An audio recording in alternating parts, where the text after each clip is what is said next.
Now it's time to discuss the most fundamental aspects of the concept of the dragon. European dragons occupy a very specific animal relationship with humanity.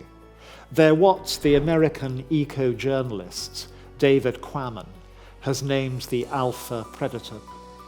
Great and terrible flesh-eating beasts were part of the ecological matrix within which our species evolved. They were part of the psychological context within which we formed our identity. They were part of the spiritual systems that we developed for coping with the cosmos.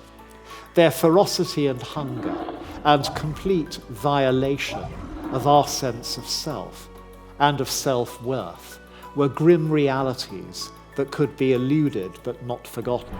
To nearly all early humanity and to traditional peoples right up until almost the present, they were a familiar kind of capricious misfortune. Among the earliest forms of human self-awareness must have been the awareness of being prey.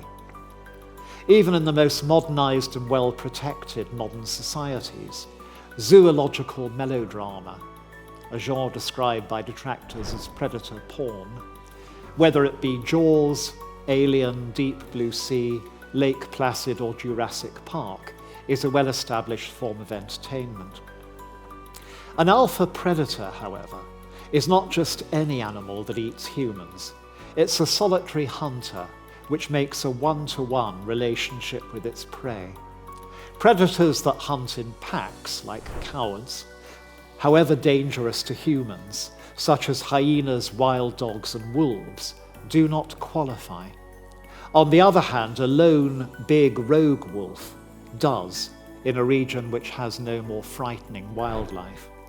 Elephants kill more people every year than any other mammal, but they don't count because they don't eat their victims. They've never been made the mythological alpha predator.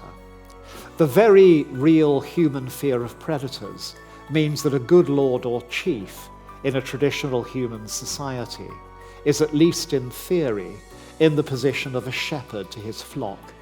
He is there to guard its members against both human and animal foes. And the greater the hero, the more spectacular is the predator against which he is matched. The oldest surviving piece of literature, the Epic of Gilgamesh, has a battle between a king and a monster at the center of the story. The greatest heroes of their respective peoples, Heracles, alias Hercules, and Beowulf,